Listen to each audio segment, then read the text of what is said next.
classifies tornadoes from a rating of EF0 to EF5. The rating is based on a number of factors, such as the damage a tornado causes and the Doppler radar estimates of its wind speeds. EF0 tornadoes are the weakest, with wind speeds between 65 to 85 miles per hour. EF5 tornadoes are the strongest, with wind speeds exceeding 200 miles per hour.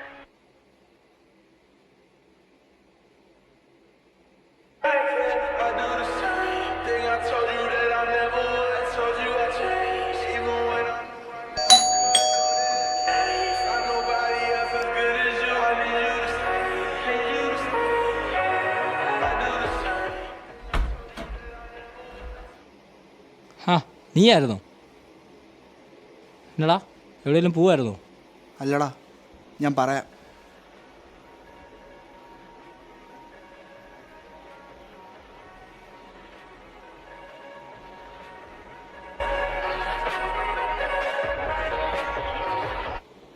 നീ പറ.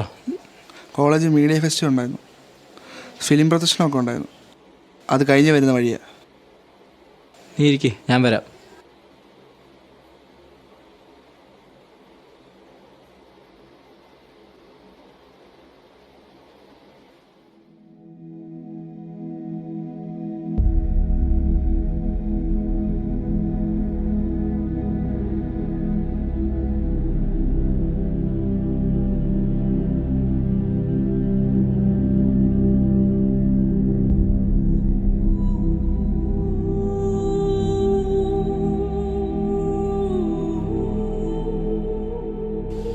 അല്ല, നീ എന്താ പറയാനുണ്ടെന്ന് പറഞ്ഞ്?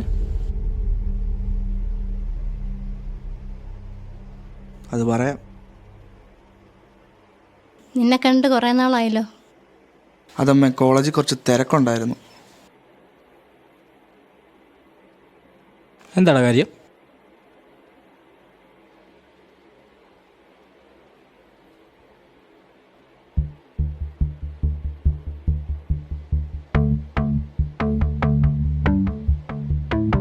നമുക്കൊരു cinema ചെയ്താലോ? സിനിമയോ? നീ എന്താ ഈ പറഞ്ഞത്? ഇതൊക്കെ നടക്കുന്ന കാര്യമാണോ? അത് മാത്രമല്ല, സിനിമയായ കഥ വേണം, തിരക്കഥ വേണം, അഭിനയിക്കാൻ ആൾക്കാർ വേണം. ഇതൊന്നുമല്ല മെയിൻ പ്രശ്നം. ഈ സിനിമയ്ക്ക് ആര് പണം മുടക്കും? എല്ലാം ഉണ്ടാവും, മനസ്സുണ്ടായാൽ മതി. എടാ, നീ സീരിയസ് ആയിട്ട് പറയുന്നതാണോ? പിന്നല്ലാതെ. ഓക്കെ, എന്ത് കഥയാണ് നീ സിനിമയ്ക്ക് വേണ്ടി ആലോചിക്കുന്നത്? കുട്ടികളുടെ കഥ വല്ലതാണോ? കഥ കുട്ടികളുടെയൊക്കെ തന്നെ, പക്ഷേ എൻ്റെ മനസ്സിൽ മറ്റൊരു കഥയാണ്. എന്ത് കഥ? നമ്മളതിന് മറ്റുള്ളവരുടെ കഥ പറയണം. നമുക്ക് നമ്മുടെ ചരിത്രമില്ല, തലമുറകളുടെ കഥ. നീ പറഞ്ഞ എനിക്ക് വ്യക്തമായില്ല, ഒന്ന് ക്ലിയർ ആക്കി പറ.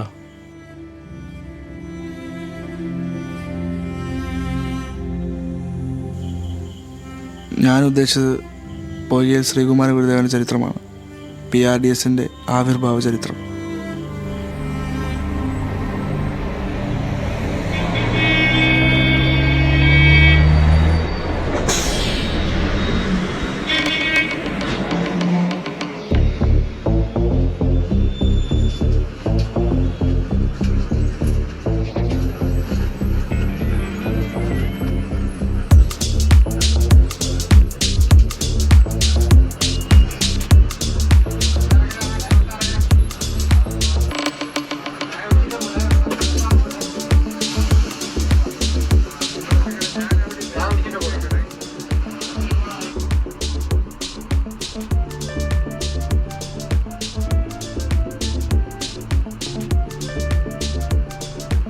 എവിടാ നീ? ആടാ, ഞാൻ വരുന്നത്.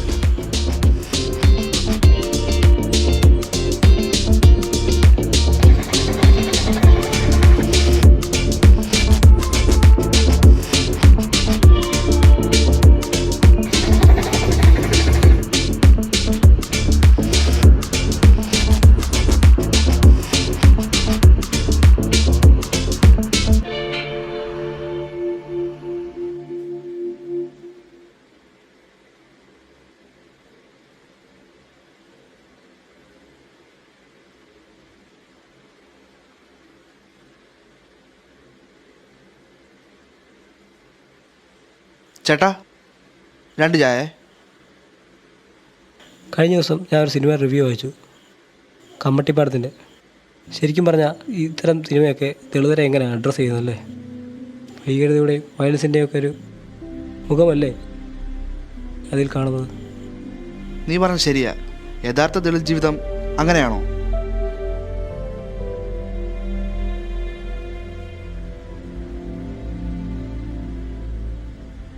അല്ല, ഈ അടുത്ത കാലത്ത് ഇറങ്ങിയ ദളിത് വിഷയമുള്ള മിക്ക സിനിമയും നമ്മുടെ കഥയല്ല പറയുന്നത്.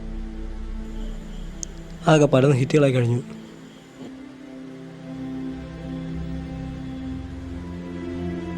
മുകളിൽ നിന്ന് താഴോട്ട് കാണുന്ന ഒരു കാഴ്ചയാണത്. സവർണം നിർമ്മിക്കുന്ന ഒരു ദളിത് ഐഡൻറ്റിറ്റി. ശരിക്കും നമ്മുടെ സിനിമ നമ്മൾ തന്നെയാണ്. എടാ, ഞാൻ നിന്നോടൊന്നൊരു സിനിമ ചെയ്യുന്ന കാര്യം പറഞ്ഞില്ലായിരുന്നു? നമുക്കൊന്ന് ആലോചിച്ചാലോ? ഒരു ചെറിയ ഷോർട്ട് ഫിലിം, വിജയിച്ചാലും ഇല്ലേലും നമുക്കൊന്ന് ശ്രമിച്ചു നോക്കാം. അത് നല്ലതാ. പക്ഷേ നമ്മൾ മാത്രം മതിയോ? അടുത്ത ഞായറാഴ്ചയെ നമുക്ക് ശകല പിള്ളേരെയും യൂണിസംകാരൊക്കെ ഒന്ന് വിളിച്ചു കൂട്ടാം. എന്നിട്ട് അവരുമായിട്ടൊന്ന് തീരുമാനിക്കാം. ഓക്കെ.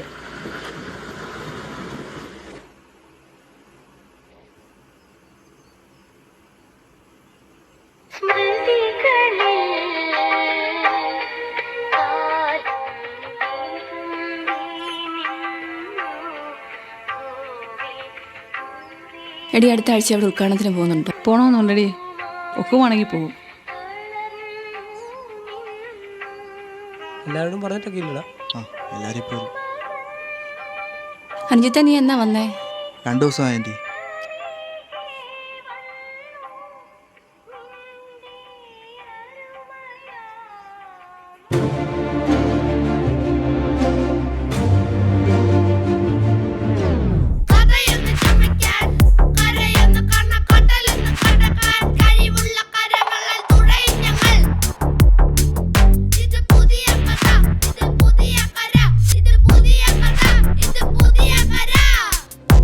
ടോണി മോറിസന്റെ പ്രശസ്തമായ ഒരു വാക്യമുണ്ട്: നിങ്ങളെപ്പറ്റി ഒരു കഥയില്ലെങ്കിൽ നിങ്ങളത് എഴുതുകയാണ് വേണ്ടത്. സ്നേഹമുള്ള വിദ്യാർത്ഥികളെ, നമ്മളുടെ സാംസ്കാരിക പ്രവർത്തനങ്ങളുടെ ഭാഗമായി ഒരു ഷോർട്ട് ഫിലിം നിർമ്മിക്കുന്നതിൻ്റെ കൂടിയാലോചനയ്ക്ക് വേണ്ടിയാണ് നിങ്ങളെല്ലാവരെയും ഇന്നിവിടെ വിളിച്ചു ചേർത്തിരിക്കുന്നത്. ഇതിൻ്റെ കൂടുതൽ വിശദീകരണം നൽകുന്നതിന് വേണ്ടി സ്റ്റേറ്റ് ക്ലാസിൻ്റെ ഭാരവാഹികളായ പ്രിയയെയും അനുജിത്തിനെയും ക്ഷണിച്ചുകൊണ്ട് നിർത്തുന്നു. എല്ലാവർക്കും സ്നേഹവന്ദനം. സ്നേഹവന്ദനം. സെക്രട്ടറിയോട് പറഞ്ഞ പോലെ നമ്മളിന്നൊരു ഷോർട്ട് ഫിലിം നിർമ്മിക്കുന്നതിനെക്കുറിച്ച് ഒരു ചർച്ച ആരംഭിക്കുകയാണ്. ഒരു ഷോർട്ട് ഫിലിം എങ്ങനെ നിർമ്മിക്കണം, അതിൻ്റെ ആശയം എന്തായിരിക്കണം, അതുമായി ബന്ധപ്പെട്ടൊരു ചർച്ചയാണ് ഇവിടെ നടക്കുന്നത്. നമുക്ക് നമ്മുടേതായ ഒരു സിനിമ വേണം. നമ്മുടെ സ്വത്വത്തെക്കുറിച്ച്, ചരിത്രത്തെക്കുറിച്ച്, പറയപ്പെടാതെ പോയ ഓർമ്മകളെക്കുറിച്ച്, വിജനതയെക്കുറിച്ച്, അടിമകളുടെ തണുത്ത രാത്രികളെക്കുറിച്ച്, 5000 വർഷത്തെ ഏകാന്തതകളെക്കുറിച്ച്.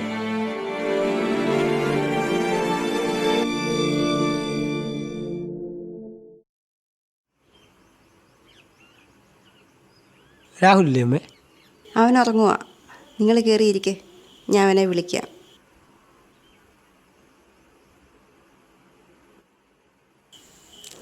ഡാ എഴുന്നേറ്റേ. ഡാ, പിള്ളേർ വന്നേക്കുന്നു. എഴുന്നേക്ക് എഴുന്നേക്ക്.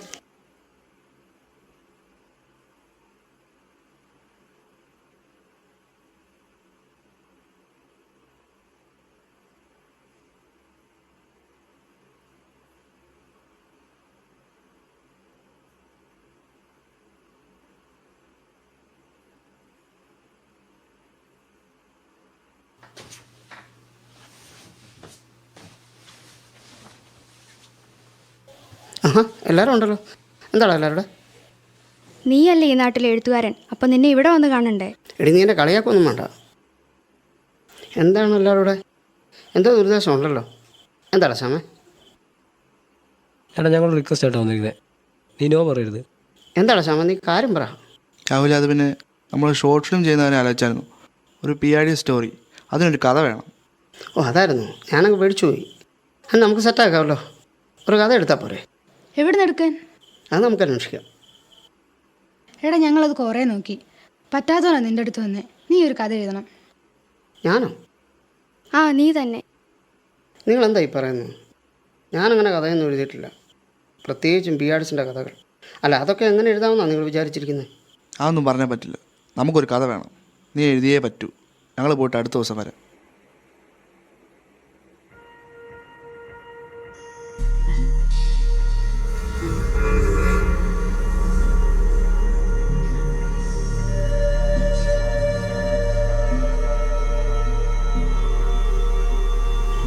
ഈ കഥ ഞാൻ എങ്ങനെ എഴുതും? എവിടെ തുടങ്ങും? ഒരെത്തും പിടിയും കിട്ടുന്നില്ലല്ലോ.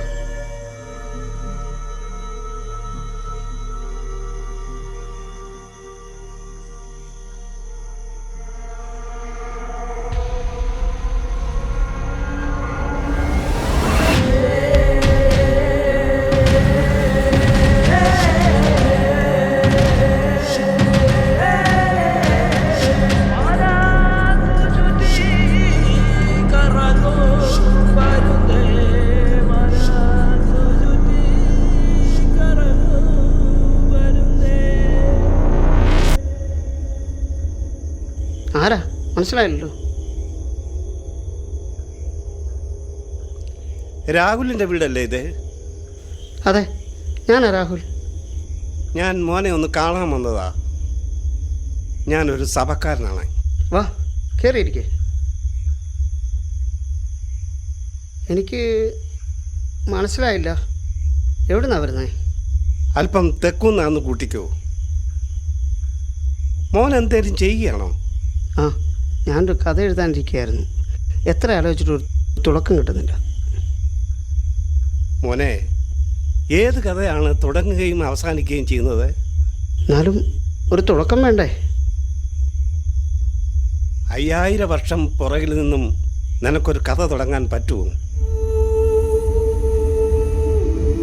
നീ ആ രാത്രിയിലേക്കൊന്ന് നോക്കിക്കേ. അടിമയുടെ രാത്രിയാണത്. ഇരുട്ടിൽ വലിച്ചെറിയപ്പെട്ടവരെ കാണാം. തെക്കോട്ടും വടക്കോട്ടും വിറ്റുകൊണ്ട് പോയവരുടെ കഥയുണ്ടതിൽ.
ആ,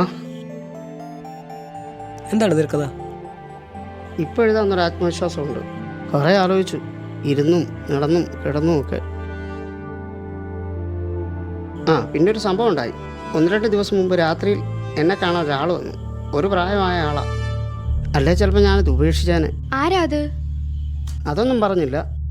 ചോദിച്ചപ്പം എന്നെ കാണാൻ വന്നതാണെന്നും അയാളൊരു സഭക്കാരനാണെന്നും പറഞ്ഞു. എവിടെ നിന്നാണെന്ന് ചോദിച്ചപ്പം തെക്കൂന്നാണെന്നാണ് പറഞ്ഞത്.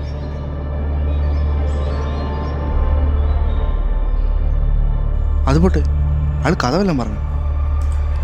പറഞ്ഞു. തെക്കോട്ടും വടക്കോട്ടും വിറ്റോണ്ട് പോയവരെക്കുറിച്ച്, അനാഥരാക്കപ്പെട്ട കുട്ടികളെക്കുറിച്ച്.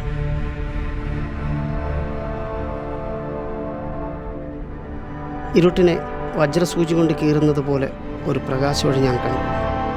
കണ്ണുനീരിൽ നനഞ്ഞു നിൽക്കുന്ന ഇലകളില്ലാത്തൊരു വൃക്ഷം. ഞാനിതുവരെ കാണാത്ത ആകാശവും ഭൂമിയും കണ്ടു. ആകാശത്തിനും ഭൂമിക്കും ഇടയിൽ ചരിത്രത്തിൻ്റെ ആഴങ്ങൾ ചവിട്ടി നിൽക്കുന്ന മനുഷ്യരെ. രാഹുലേ, എന്താടാ? എന്തു പറ്റി? എന്തൊക്കെയാ നീ പറഞ്ഞത്? അന്നേ നമുക്കൊരു ചെറിയ ക്യാൻവാസിൽ പറയാൻ പറ്റുന്ന സംഭവം എടുത്താൽ പോരെ? അങ്ങനെയാണെങ്കിൽ നമ്മുടെ സ്ഥലത്ത് തന്നെ ചരിത്രത്തിലുള്ള ഒരു സംഭവം എടുത്താലോ? വാഗത്താന സംഭവങ്ങളെ പറ്റിയാണോ നീ പറയുന്നത്? അതെ, ഞാൻ അങ്ങനെ ഒരു തിരക്കഥ എഴുതി നോക്കി. പക്ഷെ നമ്മളത് അങ്ങനെ ഒറിജിനലായി ചിത്രീകരിക്കും. എന്താണ് ഈ ഒറിജിനൽ? യാഥാർത്ഥ്യം എന്ന് പറയുന്നത് നമ്മുടെ കാഴ്ചപ്പാട് കൂടിയാണ്. അതായത് വർത്തമാനകാലത്തെ പ്രസക്തമായ ഒരു ആഖ്യാനം. ഫ്രിഡ്ജിൽ നിന്ന് മാംസം എടുക്കുന്നത് പോലെ ഏതെങ്കിലും സാഹിബിൻ്റെ അലമാരയിൽ നിന്ന് രേഖ നോക്കി ഉണ്ടാക്കുന്നതല്ല ചരിത്രം. സഹോദര, അല്പം ലളിതമായ രീതിയിൽ പറഞ്ഞാൽ കൊള്ളായിരുന്നു. ചില കാര്യമൊക്കെ ലളിതമായി പറയാൻ പറ്റില്ലടി. ഓക്സിജൻ അല്ലെങ്കിൽ ദൈവവ്യവസ്ഥ, ഇതൊക്കെ അങ്ങനെ തന്നെ പറയണ്ടേ? വായെന്നോ മൂർത്തിയെന്നോ പറഞ്ഞു നിർത്താൻ പറ്റുമോ നമുക്ക്? അത് ശരിയാ. എന്നാൽ നമുക്ക് വാഗത്താനം തന്നെ എടുക്കാം അല്ലേ?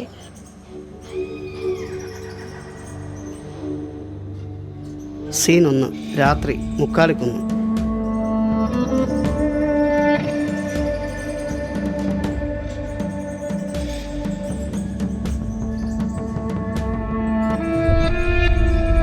വെളിക്കിറങ്ങിയാൽ വെള്ളമെടുക്കാത്ത സായിപ്പ് പ്രസംഗിച്ച വേദിയിൽ ഞാൻ പ്രസംഗിക്കുകയില്ല. എൻ്റെ വിഷയം കേൾക്കണമെങ്കിൽ പന്തലഴിച്ചു മാറ്റിക്കെട്ടണം. ആ രാത്രി പന്തലഴിച്ചു മാറ്റിക്കെട്ടി. 14 രാവും 14 പകലും മലവെള്ളത്തിൻ്റെ ഇരമ്പൽ പോലെ യോഗം. ഞങ്ങൾ പുതിയൊരാകാശം കണ്ടു, പുതിയൊരു ഭൂമി കണ്ടു, തുറക്കപ്പെട്ട സ്വർഗം കണ്ടു. സ്വർഗം കന്നുകാലിയെ അഴിച്ചുവിട്ട തൊഴുത്ത് പോലെ. വാഴപ്പോളയിലും വെട്ടിച്ചവറിലും ചവിട്ടി നിന്ന് താതൻ സത്യങ്ങൾ സംസാരിച്ചു. വാഴപ്പോളയും വെട്ടിച്ചവറും കരിഞ്ഞു പോയി. ഞാറുകിളന്നഴുകി.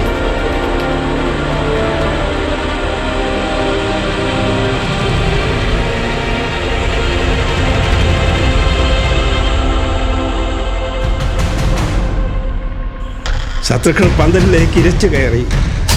പന്തൽ ഒടിഞ്ഞു.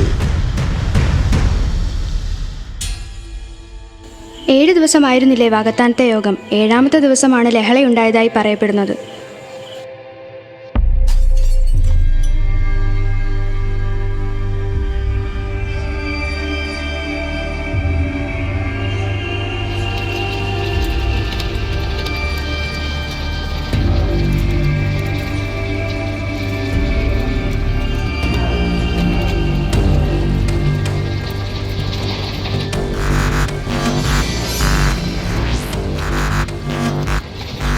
തിളച്ച വെള്ളവും തവിയും കൊണ്ട് അമ്മമാർ കാവലിൽ നിന്നു.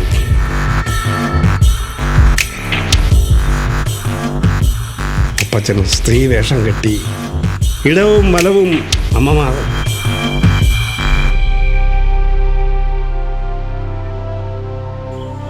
കൊയ്ത്തരുവാൾ കൊണ്ട് ഇരുൾ പകഞ്ഞ് മുതലപ്പുറയിലേക്ക് യാത്രയായി.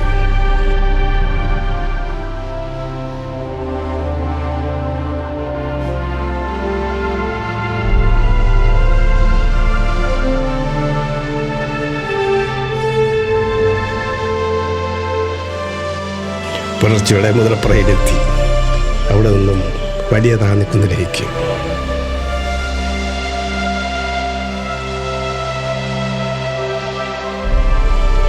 നീലമഷി കൊണ്ടെഴുതിയ ഒരു പ്രാർത്ഥന പോലെ വാഗത്താനം നിന്നു. അവിടെ നിന്നുമാണ് അറിവിൻ്റെയും വിശ്വാസത്തിൻ്റെയും പുതിയ സൂര്യോദയത്തിലേക്ക് ഒരു തലമുറ പ്രവേശിച്ചത്. ഞങ്ങളുടെ സൂര്യനുദിച്ചപ്പോൾ.